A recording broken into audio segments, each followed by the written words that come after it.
পূর্ব দিকে চলে গড়গড় গড়গড় করে, পশ্চিম দিকেও চলে সরসর সরসর করে, উত্তর দিকেও যায় চচ্চর চচ্চর করে, দক্ষিণ দিকে এক কদমও যায় না। ধরে দেখেছেন?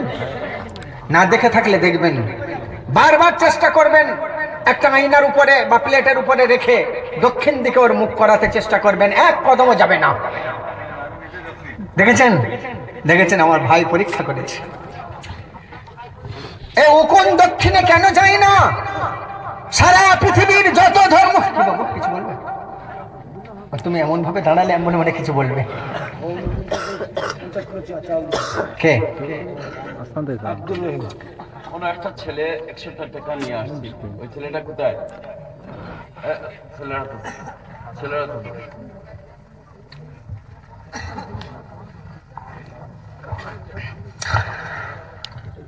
বাবা তুমি নিয়ে আসছিলে টাকাটা, ও টাকা যেন খরচ করে ফেলো না, নিয়ে বসো বসো।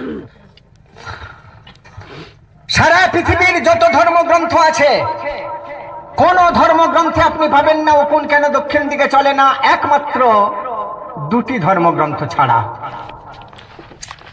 সে দুটি ধর্মগ্রন্থ কি কি শেষ বেলায় বলবো। ছোটবেলায় আমার বয়স যখন 8 বছর, আমি ক্লাস 4-এ পড়াশোনা করতাম। একদিন আমার মা খালামা মাথার চুল আঁচড়াআঁচড়ি করছে, এ ওর আঁচড়ে দিচ্ছে, ওর আঁচড়ে দিচ্ছে, নিজেরা বলা বলি করছে উকুন দক্ষিণ দিকে যায় না। আমি তখন ভাবছি সত্যি কি যায় না? খালার কাছে গায়ে চেপে বসেছি, যেই একটা উকুন পেয়েছি আমি অমনি নিয়েছি, উকুনটা নিয়ে আয়নার উপরে রেখে বারবার চেষ্টা করছি, সত্যিই তো দক্ষিণ দিকে যায় না। আমার মনে প্রশ্ন জাগলো, উকুন দক্ষিণ দিকে কেন যায় না? জীবনে যত বড় বড় পণ্ডিত ব্যক্তিদের সঙ্গে মিশেছি, কোথাও হরিনাম সংকীর্তন হবে, আমি সে দলেও গেছি। সেখানে গিয়ে ভাবছি যে ওনারা সিগারেট খান, এমনি এমনি তো কাজ নেওয়া যাবে না। সিগারেট একটা কিনেছি, কিনে খালি প্যাকেটে, অত পয়সা কোথা পাবো, বাচ্চা ছেলে, 1 পিস সিগারেট কিনে একটা প্যাকেটে ভরে, আর রেস্টরুমে ঢুকে গিয়ে হয়েছি নমস্কার। আমাকে মনে করছে হিন্দুর ছেলে হয়তো। আয় বাবা, বাবা আয় কাছে আয়। কোথা বাড়ি বাবা? আমার বাড়ি পাশেই, এসেছি 20 কিলোমিটার দূর থেকে, পাশেই বাড়ি। তো বলছি গুরুদেব সিগারেট খান? হ্যাঁ বাবা দাও না। আমি দেখলাম যখন ধরাবে তখন প্রশ্ন করব। সিগারেটটা ধরালেন, বলছি গুরুদেব আর কিছু লাগবে? বলছি বাবা না, তুমি আর কি দেবে, ঠিক আছে বাবা ঠিক আছে, দীর্ঘজীবী হও বাবা। আমি বলি স্যার আমি দীর্ঘজীবীর আশীর্বাদ নিতে আসিনি, একটা প্রশ্ন করতে এসেছি। প্রশ্ন করবে? কি করো বাবা? আমি বলি স্যার উকুন কেন দক্ষিণ দিকে চলে না? দূর বাবা, এই একটা প্রশ্ন হলো, যাও যাও যাও যাও, বিরক্ত করো না, যাও। বাচ্চা ছেলে, আর তো কিছু বলতে পারি না। এরকম জীবনে অনেক সুযোগ নিয়েছি, পেলাম না। যখন আমাকে মাদ্রাসায় ভর্তি করলো, তখন মাদ্রাসার ছুটির সুযোগ খুঁজতাম। ছুটি হলেই বাড়িতে না এসে যারা যারা মহাপুরুষ ব্যক্তি যাদের নাম শুনতাম, তাদের ঠিকানা ধরে তাদের কাছে যেতাম। এই রকমই আমার কথাগুলো রেকর্ডিং হচ্ছে জানি, তাই ধ্রুব সত্য কিনা পরে মিলিয়ে দেখবেন। আমি কলকাতার কালীঘাটের মন্দিরে গেলাম, ওখানে একজন পুরোহিত ছিলেন স্বামী সুপর্ণানন্দ বিশ্বাস, ওনার পায়ে উপর হয়ে পড়লাম। কি বাবা তুমি বাচ্চা ছেলে কেন উপর হলে? আমি বলি গুরুদেব জানতে এসেছি উকুন কেন দক্ষিণ দিকে চলে না। উনি বললেন উকুন দক্ষিণে চলে না? আমি বলি না গুরুদেব, কেন চলে না বলুন তো? বলে বাবা তুমি পরে এসো, আমি এখন বলতে পারবো না, পরে দেখবো বই পুস্তক ঘেটে। 3 সপ্তাহ পরে গেলাম, উনি মথুরায় ছিলেন। আবার 1 সপ্তাহ পরে গেলাম, উনি গয়ায় ছিলেন। দেখা হলো না। 1.5 মাস পরে যদিও দেখা হলো, আমি যখন উপর থেকে মুখটা তুলেছি, উনি দেখেই বলছেন ও সেই উকুনওয়ালা, যাও বাবা যাও, তুমি আমাকে বিরক্ত করো না। ভাই জান আমার, আমি দেখলাম কালীঘাটের মতো এত বড় মন্দিরের পুরোহিতের কাছে উত্তর পেলাম না। দেখি তো তারকেশ্বরের মন্দিরে যায়। আমার হিন্দু ভাই অনেকে বাঁক কাঁধে করে তারকেশ্বরে বাবা তারকনাথের মন্দিরে যান। আমি সেই তারকনাথের মন্দিরে গেলাম, পায়জামা পাঞ্জাবি পরে আছি, টুপিটা খুলে পকেটে রেখেছিলাম, কেননা মন্দিরে যাচ্ছি। কিন্তু আমাকে পায়জামা পাঞ্জাবি পরেও মন্দিরে ঢুকতে দেওয়া হলো না। একজন গেটের কাছে দাঁড়িয়েছিলেন, উনি বললেন, খোকা তুমি যাবে ভেতরে? আমি বললাম হ্যাঁ। বললে পায়জামা খোলো। সব বোনাস ন্যাংটা হয়ে যাবো নাকি? আমি বলছি পায়জামা খুলে কি পরবো? বলে গামছা পরো। আচ্ছা গামছা পরে আর পাঞ্জাবি পরে? বলে না পাঞ্জাবি চলবে না, খোলো। জামা খুললাম, পায়জামা খুললাম, গামছা গায়ে দিলাম, আর একটা গামছা পরলাম, পরে ভেতরে গেলাম। আপনারা অনেকে হাসলেন, কিন্তু হাসলে হবে না শোনা। আমার নজরে হিন্দু মুসলমান দুজনই সমান। এখানে কে হিন্দু কে মুসলমান আমার কাছে কোনো ভেদাভেদ নেই। আপনারা সবাই হিন্দু মুসলমান সমবেত ভাবে বসে আছেন, এর প্রতি আমি বিশ্বাসী। তাই যারা হেসেছেন ভুল করেছেন, কারণ যদি ওই তারকেশ্বরের মন্দিরে ঢুকায় গামছা পরা, গামছা গায়ে দেওয়াই যদি আপনাকে হাসি লাগে, একটা হিন্দু ভাইও হাসবে শুনে। যখন কাবা বাইতুল্লাহ তাওয়াফ করেন তখন কিন্তু মাথার চুলও রাখা চলে না, মাথার চুল ফেলে দিতে হয় নেড়া অবস্থায়। এমনকি পাঞ্জাবি সেলাই করা পাঞ্জাবি চলবে না, সেলাই করা পায়জামা চলবে না, একটা থান পরতে হবে, একটা থান বগলের নিচে দিয়ে ঘুরিয়ে গায়ে দিতে হবে। তাহলে সেটাও তো শুনে হিন্দু ভাই হাসতে পারে। অতএব হাসির কথা নেই। লাকুম দীনুকুম ওয়ালিয়া দীন, তোমার ধর্ম তুমি করো, অন্যের ধর্মে হস্তক্ষেপ করো না। তাই আমার ভাইয়েরা, আমার বক্তব্যের মূল মন্ত্র এটা নয় যে হিন্দু মুসলমানের মধ্যে বিভেদ সৃষ্টি করা, একটা ধর্মকে নিচু করে আর এক ধর্মের উঁচু করা, না এ আমার কাজ নয়। বলকে জোর পয়দা করা, ভ্রাতৃত্ববোধ তৈরি করা, হিন্দু মুসলমানের মধ্যে মৈত্রী মিলন সম্প্রীতি তৈরি করা, এ হলো আমার উদ্দেশ্য। তাই আমার বন্ধুরা, আমি যখন তারকেশ্বরের মন্দিরে গামছা পরে গামছা গায়ে দিয়ে ঢুকলাম, এমন সময় পাণ্ডবরা বসে আছেন, লাইন দিয়ে দিয়ে লোক যাচ্ছে, কিছু কিছু পয়সা দিচ্ছে, তিলক দিচ্ছে তাদের বিনিময়ে। আমি ভাবলাম আমাকেও তিলক দেবে নাকি। তারপরে মনে পড়লো আমার রাসূল বলেছেন শিক্ষার জন্য চীন দেশে যাও, তাও ভালো। এর মানে কি? চীন দেশে চীনের প্রাচীর টপকে যেতে যে কষ্ট, তোমার শিক্ষার জন্য তুমি সেই কষ্ট হাসি মুখে বরণ করো, তবেই তুমি শিক্ষা অর্জন করতে পারবে, জ্ঞান অর্জন করতে পারবে। তাই তিলক নিতে হয় নেব, কিন্তু আমি জানবো কোন কেন দক্ষিণে যায় না। আমি 14 টাকা দিয়ে তিলক নিলাম, নিয়ে আরেকটু ভেতরে গিয়ে বললাম, গুরুদেব ওকুন কেন দক্ষিণে যায় না? বলছে ওকুন क्या है? তখন আমি মাদ্রাসায় পড়তে পড়তেই উস্তাদদের কাছে বেশি সময় দিতাম। আল্লাহর কসম, আল্লাহ পাক আমাকে দিয়ে উস্তাদদের এমন খিদমত দিয়েছেন। ছোট ছেলে, বাচ্চা ছেলে, একজন মৌলানা সাহেব ডেকেছেন, আয় আসলাম হাবিবকে ডেকে দাও। গেলাম, কি অন্যায় করেছি নাকি হুজুর? কেউ কোনো শিকায়ত করেছে আমার বিরুদ্ধে নাকি? কাঁপতে কাঁপতে ভয়ে গেছি। বলছে না না না, শিকায়ত নয়, তুমি আমার একটু পা টিপে দাও তো। পা টিপছি, সারা রাত পা টিপেছি। যখন ফজরের আজান হচ্ছে, এই বসো না ভাই, তুমি 1 নম্বর শ্রোতা, কোথায় ছিলে মজনু দিওয়ানা ভাই? তোমার লাইলাকে খুঁজতে খুঁজতে এখানে চলে এসেছো। পা টিপতে টিপতে ভোর হয়ে গেছে, সকাল, ফজরের আজান। উস্তাদ চোখ খুলে বলছেন, কিরে তুই আবার কখন চলে এলি? আলে হুজুর সেই ডেকেছিলেন এশার পরে। এশার পর থেকে তুই তখন থেকে পা টিপছিস? হ্যাঁ হুজুর। কেন বাবা, তোর ঘুম ধরেনি? আমি বলেছিলাম, আমি বলতাম যে হযরত আপনি আমাকে ডেকেছেন, হুকুম করেছেন পা টিপতে, আমাকে তো চলে যেতে বলেন না, আমি কি করে চলে যাব? তাই সারা রাত কাটিয়ে দিয়েছি। উস্তাদ হাত তুলে দোয়া চেয়েছিলেন, আল্লাহ এই যে বাচ্চা সারা রাত আমার পা টিপেছে, আল্লাহ গো যেন জমানা এর পায়ের সেবা করতে চায়, সেটা আল্লাহ কবুল করেছেন। যেখানে যায় কত ভাইয়েরা আমার পা টিপতে চায়, আমি কিন্তু সে খিদমত নিতে চাই না। কেন? আমার এখনই এই অল্প বয়সে কেন আমি সেই অভ্যাসিত হব? যাই হোক ভাইরা আমার নিজের বড় দাদা একজন আছেন, মুফতি সাহেব, যিনি আমাদের পশ্চিম বাংলার 20টা জেলার মধ্যে স্বনামধন্য খ্যাতি সম্পন্ন আলেম। আমরা 3 ভাই, বড় ভাই মুফতি সাহেব, মেজো ভাই হাফেজ কারি মাওলানা ডাক্তার সাহেব, আমি হলাম ছোট ভাই জাচর চিটিংবাজ সাহেব আপনাদের সামনেই। দোস্ত, বড় ভাইকে জিজ্ঞাসা করলাম, বড়দা ও কোন কেন দক্ষিণ দিকে যায় না? বড় ভাই চটাস করে একটা চাটি মেরে বললেন, তোর যত সব উদ্ভট প্রশ্ন। আমি দেখলাম বড়দাও বলতে পারলেন না। হায় আল্লাহ, এ উত্তর পাবো কোথায়? ক্যাসেটের পর ক্যাসেট করতে লাগলাম। মা ফাতেমার সংসার 1, মা ফাতেমার সংসার 2, মা ফাতেমার সংসার 3। কলকাতার সরজমিনে যেখানে ক্যাসেট পাওয়া যায়, ক্যাসেটের আদি মার্কেট হলো কলকাতা ধর্মতলার পাশে চাঁদনি মার্কেট। চাঁদনি চকে গিয়ে আপনারা যদি বলেন একটা ভালো ওয়াজের বাংলা ক্যাসেট দেন তো, যে সিডিটা আপনার হাতে ধরিয়ে দেবে দোকানদার, অনেক সিডির মধ্যে থেকে দেখবেন যেটা আপনি ভালো বলবেন, যেটা ভালো দেখে দেন যেন মেয়েরা শোনে, বাড়িতে সবাই শুনে খুশি হয়, পরিবর্তন হয়, তার যে সিডিটা ধরিয়ে দেবে তাতে যে ছবিটা পাবেন আপনি হয়তো এই থোবড়াটাই আপনি পাবেন। দেখবেন ভাইরা আমার, আমি তো একথা আসামের বুকে বলছি, কয়েকটা জলসাতে বলেছি যে আমার 200 ঘন্টা বক্তব্য বাজারে বিক্রি হচ্ছে, 200 ঘন্টার বক্তব্য বাজারে বিক্রি হচ্ছে, কিন্তু কে অত বিশ্বাস করে?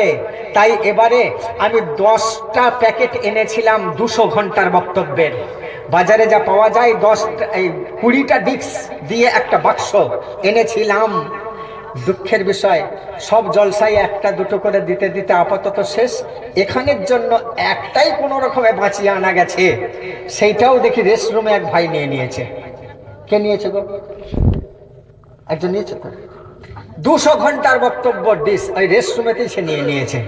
আপনারা পেয়ে যাবেন এলাকায়। তাকে বলেছি ভাই কম্পিউটারে কপি মেরে এলাকায় ছড়িয়ে দিও, মানুষ শুনবে, মানুষ খুশি হবে, মানুষের কিছু মনের পরিবর্তন আসবে ইনশাল্লাহ। শুনবেন আপনারা। বলার উদ্দেশ্য ক্যাসেটের অ্যাডভার্টাইজ দেওয়া নয়। এই জন্য বলছিলাম যে যখন মা ফাতেমার সংসার একই নামের 10টা ক্যাসেট বেরিয়ে গেল, 11 নম্বর ক্যাসেটে আমি প্রশ্ন দিলাম 3টি। একটা হলো কোন নারীর সর্বপ্রথম হায়েজ হয়েছিল এবং কেন? প্রশ্ন নাম্বার 2, উকুন কেন দক্ষিণ দিকে চলে না? আর নাম্বার 3, মেয়েদের চুল কাটা হারাম কেন? পুরুষরা তো নেড়া হয়ে যেতে পারে, কিন্তু মেয়েরা চুল কাটতে পারবে না, কাটাতে পারবে না। মেয়েদের চুল কাটানো হারাম কেন? এখন মডার্ন মেয়েরা প্রশ্ন করবে যে কেন চুল কাটা হারাম, আলেমরা উত্তরে দিতে হবে। উত্তর কি দেবে? সেই জন্য প্রশ্ন দিয়েছিলাম নারীদের চুল কাটা হারাম কেন। 3টি প্রশ্নের উত্তর পাওয়ার জন্য 1 বছর ক্যাসেটার করিনি, কারণ পরের ক্যাসেটে তার নাম বলবো বলে যিনি উত্তর দেবেন তাকে আমার উস্তাদ বলে মেনে নেব, আর 10,000 টাকা থেকে পুরস্কার দেব। ওই ক্যাসেটেই আছে, যে বাক্স আছে ওই বাক্সতেই একটা ক্যাসেট আছে মা ফাতেমার সংসার 10 নম্বর, তাতে এই প্রশ্ন দেওয়া আছে, শুনে দেখবেন। 11 মাস কেটে গেল, কারোর সঠিক উত্তর পাইনি বন্ধু। যে কটা পেয়েছি ভুলভাল উত্তর পেয়েছি। সঠিক উত্তর 3টেরই হলে তবে তো তার নাম বলবো, হয়নি উত্তর। 13 মাস পরে আমি 11 নম্বর মা ফাতেমার সংসার ক্যাসেটে উত্তরটা দিয়ে দিলাম। আজ আপনারা যদি সে ক্যাসেট শুনতেন তাহলে আমাকে হয়তো আজ নতুন করে আর বলতেন না, উত্তর পেয়েই যেতেন। শোনা হয়নি, নাই হোক, আজ আপনাদের এখানেই শুনিয়ে দিচ্ছি, শোনেন। আমি চেষ্টা করলাম যে অন্তত সারা বাংলা, আসাম, ত্রিপুরার ভাইরা কেউ অন্তত আমাকে উত্তর দিতে না পারায় আমি উত্তর দিয়েছিলাম। তো দোস্ত, এই উকুন দক্ষিণে কেন চলে না? আমি মনে মনে ভাবলাম যে উকুন সৃষ্টি করেছে কে? উকুন সৃষ্টি করেছে কে? আল্লাহ। তাহলে আল্লাহ দিয়ত কিতাবের নাম কি? কুরআন। তাহলে কোরআনে নিশ্চয়ই এর বিবৃতি থাকবে, কারণ আল্লাহ কোরআনকে এমন ভাবে তৈরি করেছেন সারা পৃথিবীর সমস্ত প্রশ্নের উত্তর আছে এই কোরআনে। গতকালকের পেপারে আপনারা আমার নাম পেয়েছেন, গতকালকের পেপারে আমার নামটা আপনারা পেয়েছেন, কারণ পরশুদিনের একটা জলসাতে আমি এই প্রসঙ্গ থেকে শুরু করেছিলাম যে কোরআন এমন একটা ধর্মগ্রন্থ যার সারা পৃথিবীর সমস্ত উত্তর আছে এই কোরআনে, সারা পৃথিবীর সমস্ত রোগের ওষুধ আছে এই কোরআনে, সারা পৃথিবীর সমস্ত সমস্যার সমাধান আছে এই কোরআনে। তাহলে সেই কোরআন উম্মতিতে নিশ্চয়ই পাবো উকুন কেন দক্ষিণ দিকে যায় না। আমার মাকে বললাম, মা এই উত্তর আমি বহু মানুষের কাছে গেছি, কারোর কাছে পাইনি। আমি কোরআন রিসার্চ করতে ঢুকবো মা, কোরআন রিসার্চ করে দেখবো উকুনের কোনো কথা কোরআনে আছে কিনা। যদি থাকে তবেই জানবো কোরআনটা আল্লাহর লেখা, আর যদি না থাকে তাহলে জানবো কোরআনটা বান্দার লেখা। যেমন বেদ বান্দার লেখা, বেদের লেখকের নাম কৃষ্ণ দ্বৈপায়ন, রামায়ণ বান্দার লেখা, লেখকের নাম মুনি বাল্মীকি। এইরকম আমি জানবো তাহলে নিশ্চয়ই কোরআনটাও কোনো বান্দার লেখা। এই বলে আমি কোরআন রিসার্চ করতে ঢুকছি। মা বলল, বাবা খাওয়া দাওয়া করবি না? আমি বললাম মা খাবার টেবিলে খাবার রেখে দিও। তখন আমার বাড়িতে কারেন্ট ঢোকেনি, তাই 11 প্যাকেট মোমবাতি কিনে নিয়ে ঢুকছি, কারণ মোমবাতির পর মোমবাতি জ্বালাতে হবে। দোস্তরা আমার, জানলা দরজা বন্ধ করে দিলাম, কেন বাইরের আওয়াজ যেন না এসে আমার ব্রেনের মস্তিষ্ক ডিস্টার্ব করতে না পারে। এই মাঝে মধ্যে যেমন কোনো মানুষ যদি কথা বলে একটু মস্তিষ্কের ডিস্টার্ব হয়, এই যে কথা বলছে এটা একটা ডিস্টার্ব। দোস্তরা আমার, ঢুকে গেলাম কোরআন রিসার্চ করতে। ইমান যাবে কি থাকবে দুয়ের মাঝখানে? আজ আমি আসলাম হাবিব, হয়তো ইমান নিয়ে আপনাদের কাছে এসে বুঝতে পারতাম না, বেঈমান হয়ে যেতাম যদি কোরআনের হুকুমের কথা না থাকতো। এইরকমই একটা টলমলো অবস্থা, মানে ইমান আর বেঈমান এর মাঝখানে আমি। দোস্ত ঢুকে গেলাম, আমার আল্লাহ রাব্বুল আলামিন মেহেরবান খোদা বেশি কষ্ট আমাকে দিলেন না। মাত্র 3 সপ্তাহ পরেই কোরআন থেকে পেয়ে গেলাম হুকুম কেন দক্ষিণ দিকে চলে না। মন থেকে সুবহানাল্লাহ বলেছেন তো, নাকি একজনের শুনে আর একজন বলেছেন? এইটা মনে হলো একজনের শুনে আর একজন বলেছেন। মন থেকে বলা হলে একসঙ্গে বেরোবে, এর একবার তারপরে ওর একবার, ওরটা শেষ হলে ওখান থেকে একবার, এরকম হবে না। কথা মন দিয়ে শোনেন আর বোঝেন। উকুন দক্ষিণে কেন চলে না? আল্লাহ রাব্বুল আলামিন আমাকে কোরআন থেকেই উত্তর জানিয়ে দিলেন, উকুন দক্ষিণ দিকে চলে। সে কোরআন সর্বশ্রেষ্ঠ, তার প্রমাণ এটাও একটা, যে অন্য কোন ধর্মগ্রন্থে পেলাম না। এই উকুনের চক্রান্তে পড়েই আমি বেদ পড়া শুরু করেছিলাম। আগেকার দিনে আমার হিন্দু পুরোহিতগণ তাদের ভক্তদেরকে বলতেন, বেদ পড়ো না, জুবান খসে যাবে, বেদ শোনো না, কানে কালা হয়ে যাবে, বেদের অক্ষর দেখো না, চোখে কানা হয়ে যাবে। কিন্তু দোস্ত, আসল বেদটা পড়ে আমি যা জানতে পারলাম, বেদের কথা আর কোরআনের কথা তো এক জায়গাতেই পৌঁছেছে রে। যদিও কোরআন অবতীর্ণ হওয়ার হাজার হাজার বছর আগে বেদ এসেছে, কিন্তু বেদটা সংস্কৃত ভাষা, কোরআনটা আরবি ভাষা। বেদ কি বলছে, কোরআন কি বলছে? বেদ বলছে নতস্য প্রতিমা অস্থি, সেই পরমেশ্বরের কোনো প্রতিমা হয় না, ঠাকুর হয় না, মূর্তি হয় না। কোরআন বলছে লাইসা কামিসলিহি শাইউন, সেই আল্লাহর, সেই স্রষ্টার কোনো প্রতিচ্ছবি হয় না, একই কথা। তারপর কোরআন বলছে আলহামদুলিল্লাহি রাব্বিল আলামিন, সমস্ত প্রশংসা আল্লাহর। কার? আল্লাহর। এখানে পুরোহিত যখন পুজো করেন, মা দুর্গা দেবীর পুজো করেন, সেই পুজোর মন্ত্রে কি বলেন? যা বলেন সূরা ফাতিহাটাই পুরোপুরি মিলে আছে। কোরআনের মা হলো উম্মুল কোরআন, সূরা ফাতিহা। সূরা ফাতিহা না পড়লে নামাজ হয় না, হয়? নামাজ হয় না। সেই সূরা ফাতিহাতে যা বলা হয়, মা দুর্গা দেবীর পূজার মণ্ডপে দাঁড়িয়ে পূজার আরতি পাঠের সময় দেখবেন ব্রাহ্মণও ঠিক সেই কথাই বলে। বাম হাতে নিয়ে নেয় ঘন্টা, আর ডান হাতে নিয়ে নেয় বেলচন্দন আর তুলসী পাতা। এই বাবু, এই খোকা, ডাকো ডাকো, শোনো, এখানে এসো, এখানে এসো।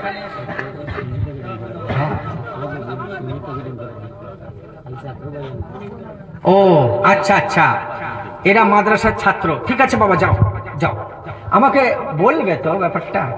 মাদ্রাসার ছাত্র ভাইরা যারা তোমরা এই এত মেহমানদের ডেকেছো, তোমরা সিন্নি প্যাকেট করার কাজের জন্য চলে যাও। তোমরা সিন্নি প্যাকেট করতে চলে যাও। মানুষের খিদমতের জন্য আল্লাহ তোমাদেরকে সৃষ্টি করেছেন, এখান থেকে খিদমত শুরু করো। এটাই হচ্ছে সেই ট্রেনিং স্থান। তোমাদের উস্তাদরা ডাক দিয়েছেন, যাও গিয়ে ওখানে এই মেহমানদের জন্য সিন্নির প্যাকেট রেডি করো। যা হোক, মাশাআল্লাহ। এই যে ছাত্র ভাইয়েরা জায়গা ছেড়ে দিয়েছে, এই জায়গাগুলো আপনারা আগিয়ে এসে পূর্ণ করুন, আপনারা আগিয়ে এসে পূর্ণ করুন। মাশাআল্লাহ মাশাআল্লাহ, ধন্যবাদ, অনেক ধন্যবাদ বাবু। যারা কাজ ওখানে লাগবে না যাদের, তারা ব্যাকে চলে আসবে, তারা ব্যাকে চলে এসে আবার জায়গা জুড়ে বসার চেষ্টা করবে। দোস্তরা আমার শোনেন, ব্রাহ্মণ ভাই মন্ত্রে কি বলেন, মা দুর্গা দেবীর সামনে কি বলেন? আমি হয়তো এটা গত জলসায় মন্ত্রটা বলেছিলাম, কিন্তু এর মানেটা করা হয়নি। আমি জানি কি কি বলেছি আর কি বলা হয়নি তা আমার জানা আছে বন্ধু। তাই মন্ত্রে কি বলে আর একবার পুনরাবৃত্তি করব। আপনারা যা আমি চলে যাওয়ার পরে আমার ব্রাহ্মণ ভাইদের সঙ্গে কথা বলে মিলিয়ে নিতে পারবেন। আগেই বলেছি কোন ধর্মকে আমি ছোট করতে চাই না। তাই ইসলাম ধর্ম আর সনাতন ধর্ম দুটো কেমন পাশাপাশি আছে, দুটোর মূল উদ্দেশ্য এক জায়গায় গিয়ে মিলেছে, সেই বিবৃতিটাই আপনাদের কাছে তুলে ধরব। কারণ ধর্ম আমরা সবাই মনে করি, ধর্ম আমরা সবাই জানি, ধর্মের কথা সবাই বলি আর সবাই ধার্মিক বলে স্বীকার করি, কিন্তু আসল ধর্মের রহস্যটা আমাদের জানা নেই। ধর্ম বলতে কি বোঝায় সেটাই আমাদের জানা নেই। আজকের জলসায় হিন্দু মুসলমান ভাইদের ছোট্ট একটা এক্সাম্পল দিয়ে বুঝিয়ে দিই। যেমন আমার পাশে আমার এক ছোট ভাই বসে আছে। এই ভাইকে যদি বলি, ভাই রে এই টাকাটা ধর, ধরবে। ধর টাকা, ধর পয়সা, ধর মোবাইল, ধরবে। তো ধর মানে ধরা, তো ধর মো, ধর্ম। ধর মো, মোকে ধর, তবেই না ধর্ম। সেই মোটাকে মমো অস্য ইল্লালে মিত্র বরুণ রাজা তম্মত্তানি বিদ্যানি পুনস্তং দুদ্ধ কবলা বিমিলং কবর ইল্লাল্লাং আল্লাহ রাসূল মুহাম্মদ কং বরস আল্লাহ আলম আদাল্লা বুক মে কম ওয়াল্লা বুক নিখতকম মমো। ওরে সেই ব্যক্তিটাকে ধর, সেই ব্যক্তিটাকে ধর যে ব্যক্তির নামের প্রথম অক্ষর ম আর শেষ অক্ষর ম, তবেই হলো মম। দুটো মকে দুপাশে রেখে মাঝখানে আরো কিছু অক্ষর আছে যার নামে, সেই ব্যক্তিটাকে ধর। এখানেও আসান পাবি, শান্তি পাবি, আর সেখানেও শান্তি পাবি। সেই ব্যক্তিটাকে ধর, মম। তাহলে কাকে বোঝাচ্ছে? আমার ভাই বলেছে মোহাম্মদ, আমি স্বীকার করলাম না। কেন না? মোহাম্মদের প্রথম অক্ষর ম আর শেষ অক্ষর দ। সেই জন্য সেদিনে এক তিলকধারী বলছে যে এমন একটা মহাপুরুষ, এমন একটা মহাপুরুষকে ধরতে বলেছে, এমন একটা জিনিসকে ধরতে বলেছে যার প্রথম অক্ষর ম, শেষ অক্ষর দ। সেই জন্য আমরা ওই ম আর দকেই ধরে রেখেছি। আমরা কি বলে মদ, মদকে ধরে রেখেছি। রোজ দুবেলা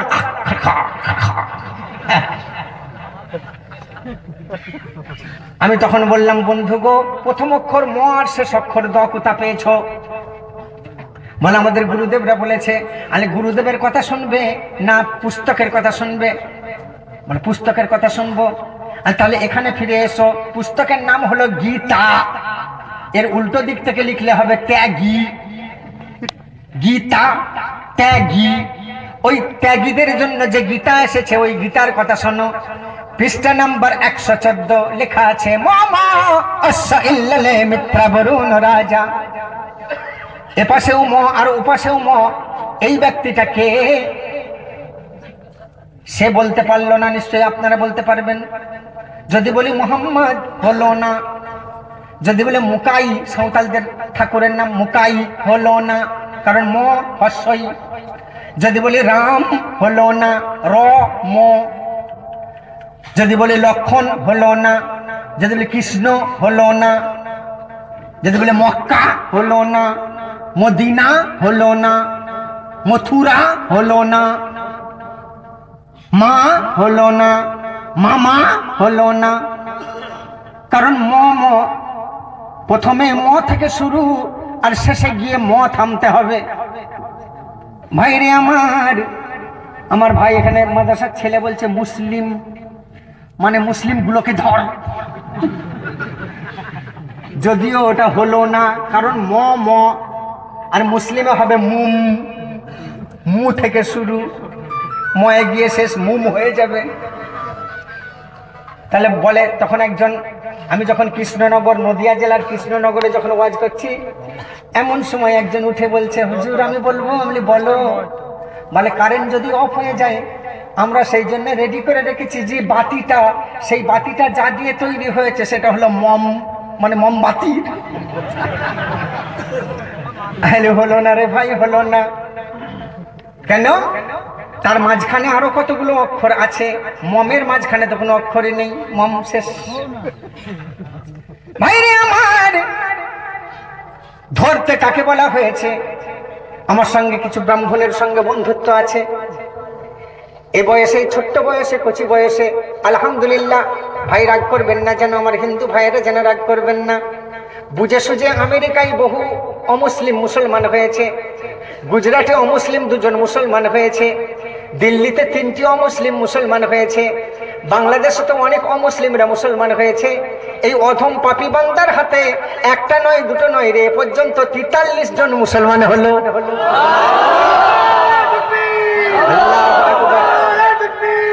আল্লাহু আকবার।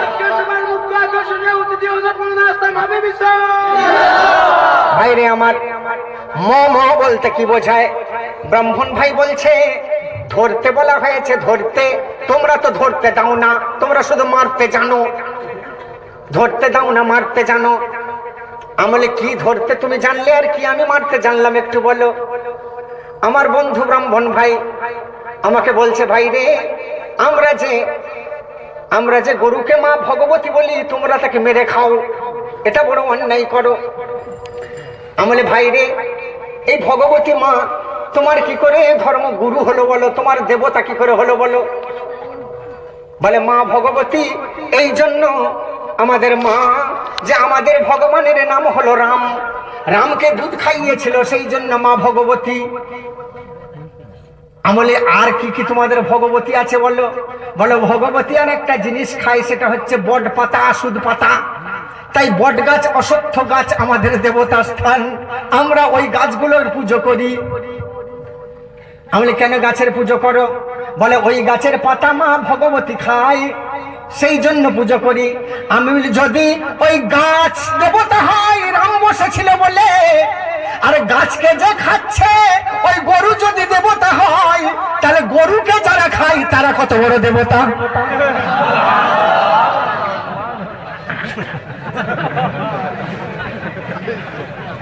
বুঝতে পেরেছেন? রাম বসেছিল বট গাছের গোড়ায়, তাই রাম যখন দেবতা, যে গাছটাকে শান্তি দিয়েছে সে গাছও দেবতা। আর ওই গাছের পাতা খায় গরু, তাই গরু আমাদের দেবতা। যদি তাই হয় রে ভাই, তাহলে গরুকে যারা খায় এরা কত বড় দেবতা? শুধু তাই নয়, এসো ভাই এসো, একটু গীতা খুলে দেখি কি লেখা আছে। মহিদেবস্য সবিতু পরিষ্ঠুতি বসুর্দয়মান নয় সমারাহে অপ্লান মহাদেব প্রথিভয়শ্চ সম্রাট ন ভবাতীন্দ্র উতি প্রজাপতি বর্ণয়তি প্রজ্ঞাইনা ইয়া একবতায়তে বসুমর্তৈজসুসেন নাতস্য প্রতিমা অস্থি ইয়ং সেবাহ প্রদিশা সবিতা পশ্চাত্তৎ সবিতা পুরস্তৎ সবিতা ধরত্তৎ সবিতা শরত্তৎ। তুমি দেখো কতগুলো দেবতাকে তুমি মানো, কতগুলো আল্লাহ তোমার। ঈশ্বর মানে আল্লাহ, তাই তো? বিতর্কে গেলে ঈশ্বরও আল্লাহ নয়। ঈশ্বর মানে আল্লাহ, বিতর্কে গেলে ঈশ্বর আল্লাহ নয়। ভগবান আল্লাহকে বলে, বিতর্কে গেলে ভগবানও আল্লাহ নয়। গড আল্লাহকে বলে, কিন্তু বিতর্কে গেলে গডও আল্লাহ নয়। কেননা গডের বউ আছে গডস মাদার, ঈশ্বরের বউ আছে ঈশ্বরী, ভগবানের বউ আছে ভগবতী। তাহলে যে আল্লাহর বউ নেই, আল্লাহর কোথাও ইল্লি বলে কিছু আছে আপনারা পেয়েছেন? আল্লাহর বউ নেই, লাম ইয়ালিদ ওয়া লাম ইউলাদ। সেই আল্লাহর সাথে কেমন করে ভগবতী এক হলো, কেমন করে ভগবান এক হলো? যার বউ আছে আর যার নেই, দুজনে এক কি করে হয়? ভগবানের মানে কি? ভগবানের মানেটা কি? ভগ মানে হলো মায়ের লজ্জাস্থান, আর বান মানে হলো বাপের লজ্জাস্থান। এই দুটো লজ্জাস্থানকে এক করে নাম হয়েছে ভগবান। I can challenge. I don't discover life to the ground has coming tonight. আছেন কোন ভাই? প্রশ্ন করবেন যে কথা ভুল বলছি। তবুও বলছি কোনো ধর্মকে ছোট করছি না।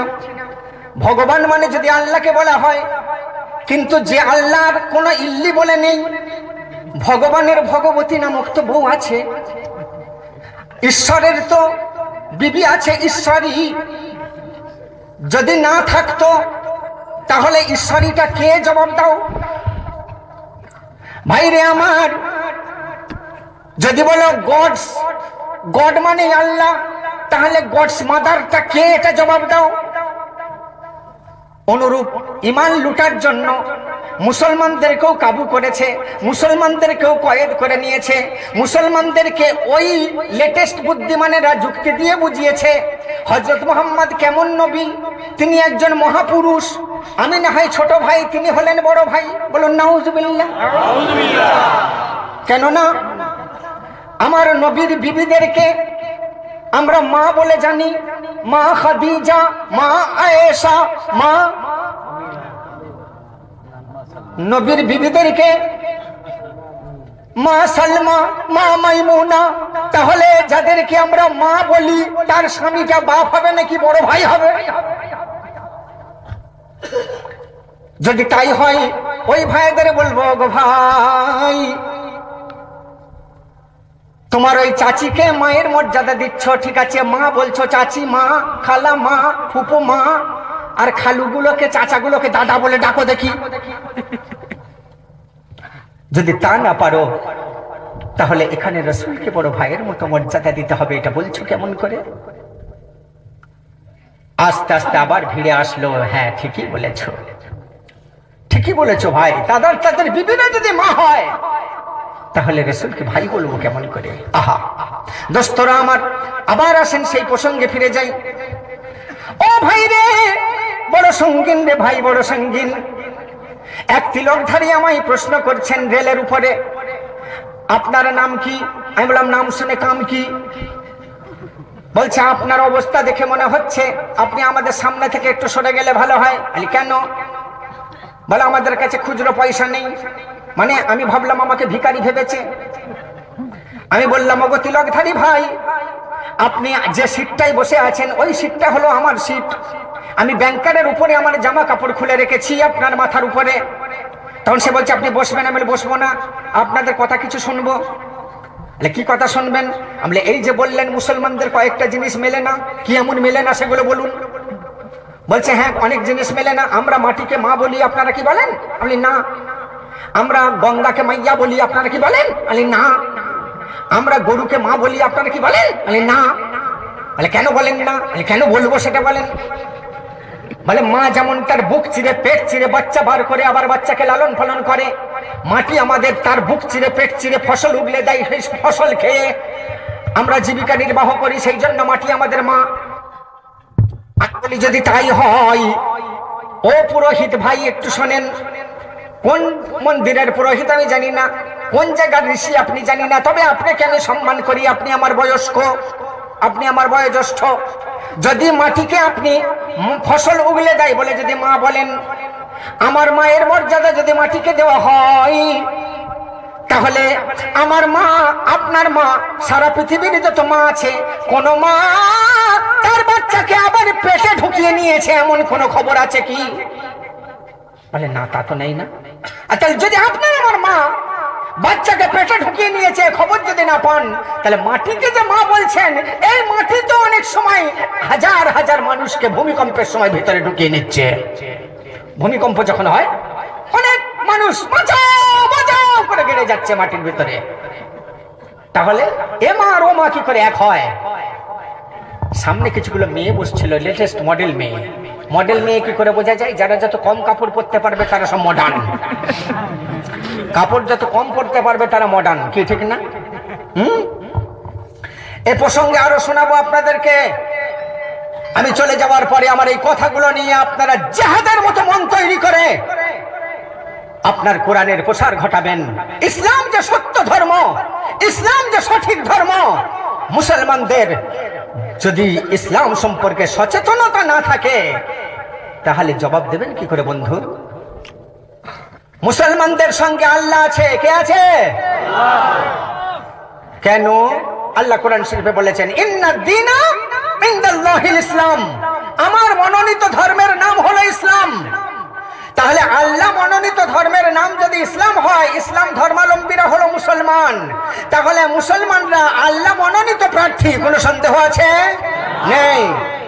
অতএব হে মুসলমান ভাইয়েরা, আজকের জলসা থেকে মেন কতগুলো সাবজেক্ট শুনে যাবেন, যা আমার অমুসলিম বন্ধুদের সঙ্গে মুহাব্বতের সাথে ভাব ভালোবাসা বজায় রেখে শুধু কথাগুলো একটু উত্থাপন করবেন। শিশির ভেজা গোলাপের মতো আমার হিন্দু ভাইয়েরা, তাদের কোনো দোষ নেই, তাদের পুরোহিতরা যা শিখিয়ে দিয়েছে তাই তারা মেনে আসছে, চলে আসছে। কিন্তু আজ যখন মুসলমানদের এই বিবৃতিগুলো তাদের কাছে স্পষ্ট হয়ে করে দেওয়া হবে, তারা অটোমেটিকলি ভাবতে ভাবতে একদিন না একদিন ইসলামের সুশীতল ছায়াতলে চলে আসবে। ভারতের প্রধানমন্ত্রী ডক্টর মনমোহন সিং কোন দিন কলমা পড়ে না মুসলমান হয়ে যায়? কেন? তিনি একটা প্রশ্ন নিয়ে গিয়েছিলেন মাওলানা ফখরুদ্দিন আলী আহমেদ সাহেবের কাছে, যে আমাদের এই পাগড়িটা আগে না মুসলমানদের পাগড়ি আগে? উত্তরে তিনি পেয়েছিলেন মুসলমানদের পাগড়িটা আগে।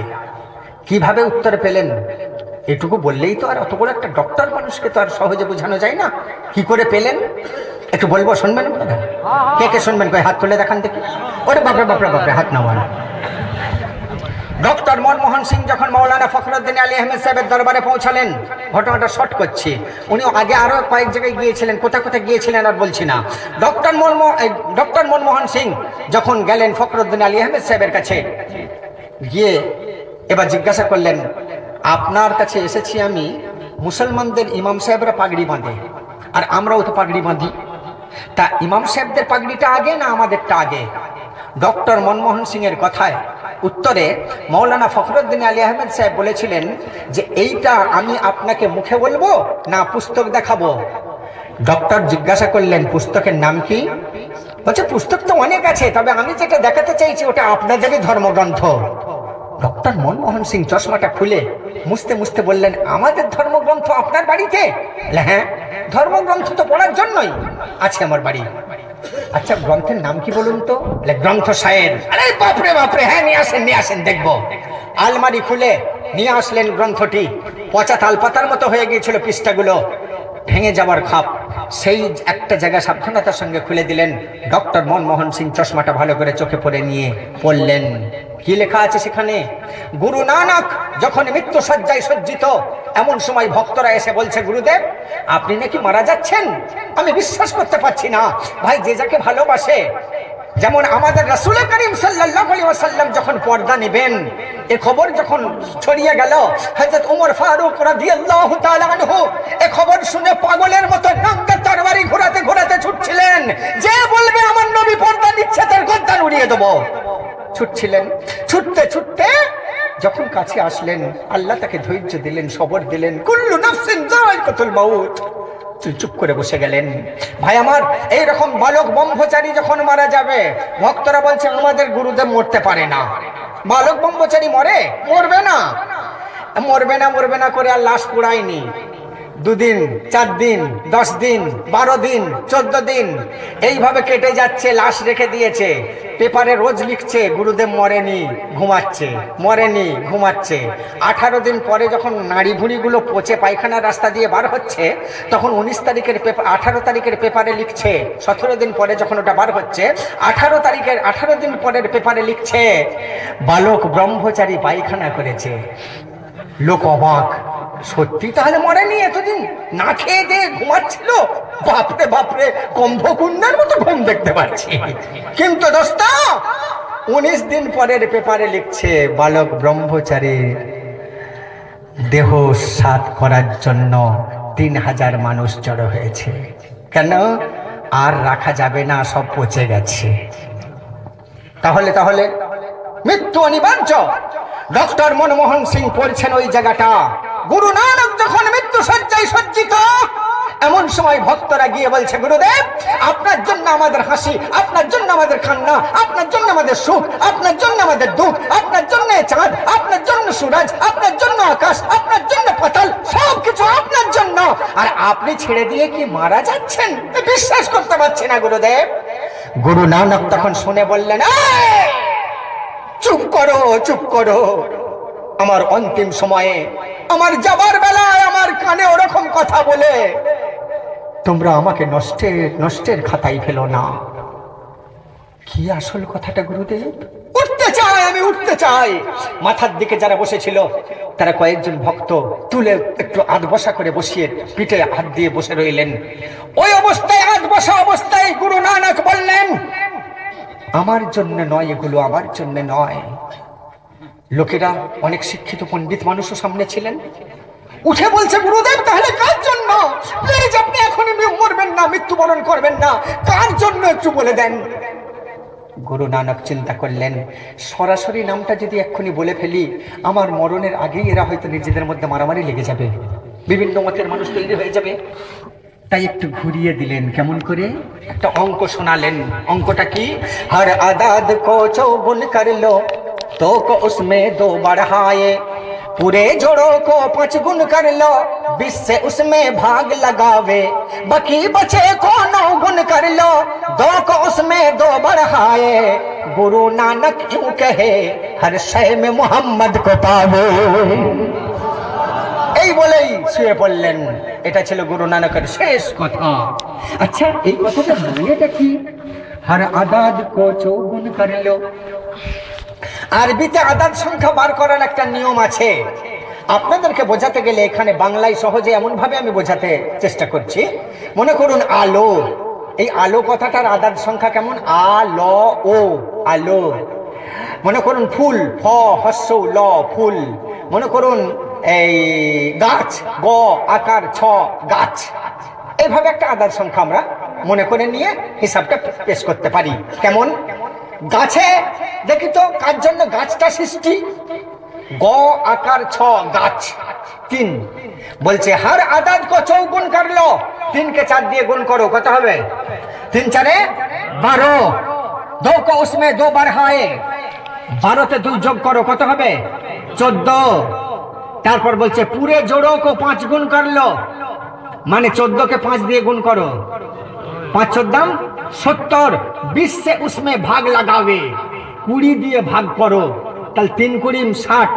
3 খেয়ে 10 বাকি।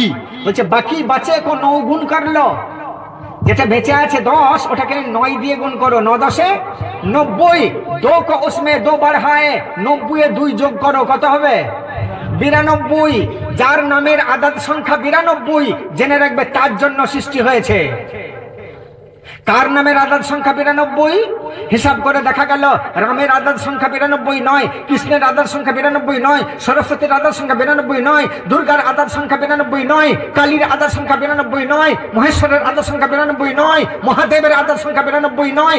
এইভাবে এক একটা সমস্ত মনীষীদের, দেবতাদের নামগুলো নিয়ে দেখা গেল কারোর নামের আদাদ সংখ্যা 92 আসছে না, একমাত্র মোহাম্মদ নামের আদাদ সংখ্যা 92।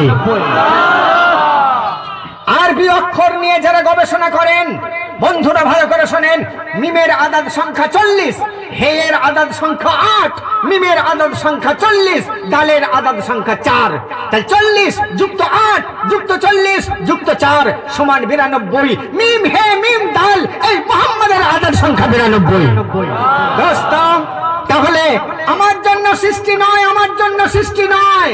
তাই গুরু নানক বললেন, এতটা অঙ্ক কষে দিলাম, যদি তোরা বুঝতে না পারিস, শেষ বেলায় আর না বলে থাকতে পারলেন না, শুতে শুতে বললেন, গুরু নানক ইউ কহে হর শায় মে মোহাম্মদ কো পাবে। তুমি গাছ দেখো, ফুল দেখো, আকাশ দেখো, পাতাল দেখো, চাঁদ দেখো, সূরজ দেখো, যা কিছু সৃষ্টি হয়েছে সব মোহাম্মদের জন্য সৃষ্টি হয়েছে, মোহাম্মদের নূরে সৃষ্টি হয়েছে। আল্লাহু আকবার, ইয়া রাসূলুল্লাহ, ইশক রাসূল, মারহাবা মারহাবা মারহাবা। আমার ভাইজানেরা, সেই জন্যই তো আপনাদেরকে সাথে করে নিয়ে বলতে মন চায় যে আউয়াল আখিরে বাতিন জাহিরে, আউয়াল আখিরে বাতিন জাহিরে, নবীজি বিরাজমান, হবে না নবীর সমান, হবে না নবীর সমান। হবে হবে তাহলে আমার সাথে এইটুকু বলুন, হবে না নবীর সমান, হবে না নবীর সমান। আউয়াল আখিরে বাতিন জাহিরে নবীজি বিরাজমান, হবে না সমান, হবে না নবীর সমান। সূর্যতে দেখো চন্দ্রতে দেখো, সূর্যতে দেখো চন্দ্রতে দেখো, দেখো জমিন আসমান, হবে না নবীর সমান, হবে না, হবে না নবীর সমান, হবে না নবীর সমান। ও ভাইজান, যেটা বলতে বলতে আমি এদিকে সরে আসলাম, আসলে নবীর দিওয়ানা সদাই নবীর কথাই বেরিয়ে আসছে। আপনাদের হয়তো শুনতে মন চাইছে উকুন দক্ষিণে কেন চলে না, আর আমি ঘুরিয়ে ফিরিয়ে খালি নবীর কথাই চলে আসছি। যাই হোক, ধরে রাখতে পারছি না বন্ধু। ইশকে महबूब खुदा जिस दिल में हासिल नहीं, लाखों मोमिन हो मगर ईमान में कामिल नहीं। अपनी रसूलेर प्रेम, रसूलेर मोहब्बत के बात दिए যতই নামাজ পড়ুন, ও নামাজ আল্লাহ তারই ছুঁড়ে মুখে মারে, ও নামাজ আল্লাহ কবুল করে না বন্ধু। তাই নামাজি যদি নামাজ পড়ে তো তাকে রসুলের ইশক, রসুলের মোহাব্বত অন্তরে রেখে নামাজের নিয়ত করতে হবে, একে না? কারণ নামাজে নবীর নাম আছে না নেই? হ্যাঁ, কোথা আছে? শাবাশ আছে। আমার ভাই তবু জবাব দিয়েছে, কিন্তু আধা জবাব হয়েছে। উনি বলছে আত্তাহিয়াতুতে, আত্তাহিয়াতুতে তো নবীর নাম আছে। কোথা আছে? আরে নবী আছে, কিন্তু নবীর নাম আছে? التحيات لله والصلوات الطيبات السلام عليك أيها النبي ورحمة الله وبركاته السلام علينا وعلى عباد الله الصالحين أشهد أن لا إله إلا الله وأشهد أن محمدا عبده ورسوله कोई নবীর নাম কই? শাবাশ, এই জায়গা থেকে আমি আসছি যে তারপরে এই নামাজি তুই সালাম ফেরাতে পারবি না, আগে আমার নবীর নাম নে। আল্লাহুম্মা সাল্লি আলা মুহাম্মাদিন ওয়া আলা আলি মুহাম্মাদ। কি আছে না নেই? কলমায় নবীর নাম আছে না নেই? কুরআনে নবীর নাম আছে না নেই? ওমা মুহাম্মাদুন ইল্লা রাসূল قد خلت من قبله الرسل। মুহাম্মদ নামটা আছে না নেই? হ্যাঁ, কলমায় আল্লাহ মুহাম্মদ, আজানে আল্লাহ মুহাম্মদ, কলমায় আল্লাহ মুহাম্মদ, আজানে আল্লাহ মুহাম্মদ, আর নামাজে আল্লাহ মুহাম্মদ, কোরআনেও আল্লাহ মুহাম্মদ। কেউ বলে আলে আব্দুল্লাহ, কেউ বলে আলে আব্দুল্লাহ, কেউ বলে তোমায় নুরুল্লাহ, দিল বলে নবী নবী, মুখ বলে আল্লাহ আল্লাহ, আমার মনটা কি বলিবে, বলে দাও ইয়া রাসূলুল্লাহ, দিল বলে নবী নবী। ও ভাইজান, এ পর্যন্ত বলেই তো আর হুকুম দক্ষিণে কেন চলে না তা হয়নি, এবার হবে। আচ্ছা, ওই পুরোহিতকে আমি কি বললাম?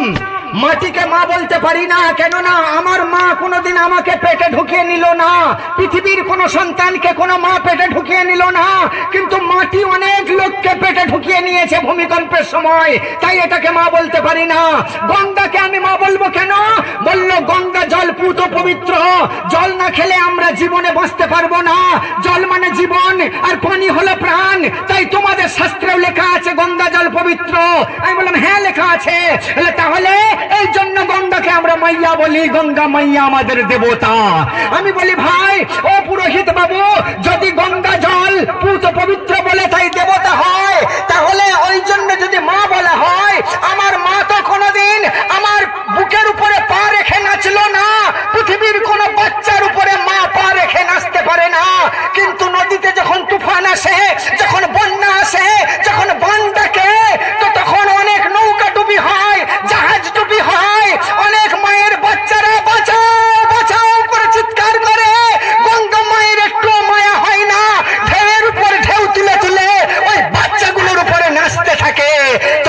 করে আমি মা বলবো? মেয়েগুলো বলছে স্যার আপনার ফোন নাম্বারটা দেবেন। বলে চুপ করে বস, এক্ষুনি কি ফোন নাম্বার? এরপর রয়ে গেল গাইকে মা বলেন কেন?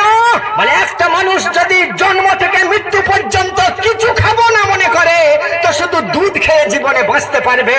সেই দুধ দান করছে কে? গাই। তাই গরু আমাদের মা ভগবতী, মা ভগবতী। আহা, আমি তখন বললাম স্যার আপনার বাড়িতে গাই আছে? বলে আছে বলেই তো বলছি। আমি বলে কত দুধ দেয়? বলে 8 কিলো। আমি বলে জার্সি গাই নিশ্চয়ই। 8 কিলো দুধ দিয়ে গরু যদি মা হয়, আমি যে মাদ্রাসায় পড়তাম আমার মাদ্রাসার উস্তাদের বাড়িতে একটা মোষ ছিল, মোষটা 16 কিলো দুধ দিত। 8 কিলো দুধ দেওয়া গরুকে যদি গাইকে যদি মা বলতে হয়, 16 কিলো দুধ দেওয়া সেই মোষটাকে তাহলে নানি বলা উচিত। তাহলে নানি বলতে হবে। মেয়েগুলো বলছে এই কথায় কিন্তু যুক্তি আছে স্যার আপনার বাড়িতে কোথাও? চুপ করে বস, এখন অনেক বাকি। এবার বলছে সব ভালো, তবে মুসলমানদের এই কুরবানির সময় লক্ষ লক্ষ গরু হত্যা, গো হত্যা, এটার জন্য আমরা ঘৃণা করি, না হলে সবই ঠিকই আছে। আমলে স্যার এবার গো হত্যার জবাবটা আমি দেবো। থামুন। মুসলমানরা গো হত্যা করে, অমুসলিমরা অর্থাৎ হিন্দুরা, সনাতন ধর্মাবলম্বী যারা, তারা কি হত্যা করে জানেন কি? বলো বাবা। বলছি শোনেন, বলবো শুনবেন আপনারা? শুনবেন? মহাভারত পৃষ্ঠা নাম্বার 214 থেকে 228 একটা ঘটনা আপনাদের কাছে তুলে ধরবো, খুব শুনবেন মন দিয়ে। কিন্তু দোস্ত আমি তো মেশিন নই, মানুষ। এই যে 6 রাত একভাবে চেঁচাচ্ছি, এই চেঁচানোটা আল্লাহ পাক মদত করছেন তো ঠিকই, তার পিছনে একটা কারণও আছে। কি জানেন? আমি খানিকটা চিৎকার করার পর যখন হাঁপিয়ে যাই, আল্লাহর ওলি আমার পাশে বসে আমাকে মদত করেন। ওলির আওলাদ পাশে বসে থাকেন, উনি আমাকে মদত করেন। আমি কি বললাম উনি কতটা বুঝলেন, এরপরে আরো কি বলার দরকার ওনার ভাষায় উনি সেটাকে আবার 5 মিনিটের মধ্যে মানুষকে বুঝিয়ে দিতে পারেন। তাই আমি ওনাকে মাইক্রোফোন দেব। আপনারা যেন আবার বিয়াদবির মতো ওই হঠাৎ করে উঠে গিয়ে মাহফিলের বিয়াদবি ঘটাবেন না। হযরত বলেছেন আসলাম হাবিবকে শেষ এনেছি, এই শেষ আপাতত, কালকেই ফ্লাইট, এক্ষুনি ছাড়বো না। তার মানে হযরত আপনাদের দিকে তাকিয়ে আছেন। এই মানুষটাকে দুঃখ দেবেন না, ইনি আপনাদের জন্য আমাকে কত কষ্ট করে নিয়ে এসে এখানে ফিট করেছেন বলুন তো। তাই ভাই 5 মিনিট ওনার মুখ থেকে কিছু মুখ জবানি শুনি, তারপর আবার আমি আপনার কাছে আছি। ওনার অনেক বাকি, শোনেন।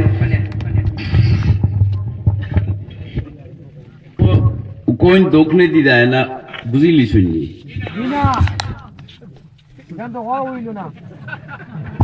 আচ্ছা উকুন দক্ষিণে কেন চলেন এটা বলার পরে হযরতকে দিলে ভালো হবে, তাই তো? হ্যাঁ আচ্ছা শোনেন, উকুন দক্ষিণে কেন চলে না আগে কয়েকটা জলসাই বলেছি, হয়তো আপনারা মনে রাখতে পারেননি। কে কে শুনবেন একবার? আমি ভোট নেব না, দেখি সব শ্রোতা চাই কিনা, হাত তুলে দেখান দেখি। ওরে বাপরে, যারা শুনেছে তারাও হাত তুলছে। কেন?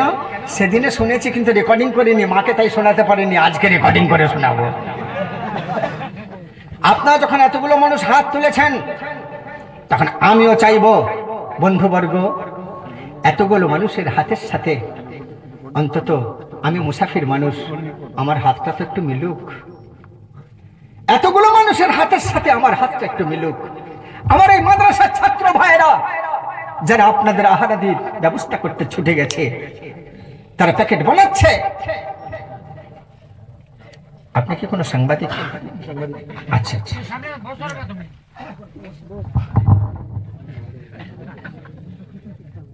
দোস্তরা আমার, এতগুলো মানুষের হাত তোলার সঙ্গে আমি একটু আমার হাতটা মেলাতে চাইবো। আপনাদের পকেটে যার যতটুকু আছে, মাদ্রাসার ছাত্ররা এরা কোথায় পাবে বলুন? এরা ঋণ করে ধার করে এত বড় প্যান্ডেলের আয়োজন করেছে যে আমার হাজার হাজার মানুষ যারা আসবে আমাদের ডাকে, আমার সব ভাইয়েরা নিশ্চয়ই শরীক হয়ে যাবে। তাই বেশি নয়, 5টা মিনিট এই পারপাসে ব্যয় করেই আবার আমি কোন প্রসঙ্গে আসবো। আসেন ভাই, কোন কোন আল্লাহর বান্দা আছেন আমার হাতে একটু, যার পকেটে যা আছে আল্লাহর রাস্তা নিয়ে চলে আসেন, আল্লাহর রাস্তা নিয়ে আসেন। আমার হাত যা, তার থেকে আবার সাইয়েদ জাদার হাত অনেক লম্বা, উনি সামনে বসে আছেন, ওনার হাতে আপনারা দেন, আপনার টাকা বিফলে যাবে না ইনশাআল্লাহ। উঠে আসেন, একটু একটু অঙ্গ সঞ্চালনও হলো আর মুসাফাও হলো। একটু কষ্ট করে উঠে আসেন। আলহামদুলিল্লাহ, বাহ, সুবহানাল্লাহ। সবাই শরীক হবেন, সবাই খবরদার, কেউ বাদ যাবেন না। আল্লাহ সমস্ত বালা মুসিবত আপনাদের আল্লাহ দূর করে দেবে ইনশাআল্লাহ। হ্যাঁ, যারা উঠে আসছেন আলহামদুলিল্লাহ। মাতকে এটাকে ওই লোকটা মাশাআল্লাহ, নাম জানি না, 500 টাকা দিয়েছে আলহামদুলিল্লাহ। মাতা পিতার জন্য দোয়া চেয়েছে, আলহামদুলিল্লাহ, আল্লাহ কবুল করুন। ভাই, টেবিলে যাদের মোবাইল আছে নিয়ে যান, টেবিলে যাদের যাদের মোবাইল আছে নিয়ে নেন। এটা 5 মিনিট দানের কথা চলবে, তারপরে আবার দেবেন। টেবিলে যাদের মোবাইল আছে নিয়ে নেন, কারণ ভিড়ের মধ্যে মোবাইল হারিয়ে গেলে কমিটি দায়ী নয়।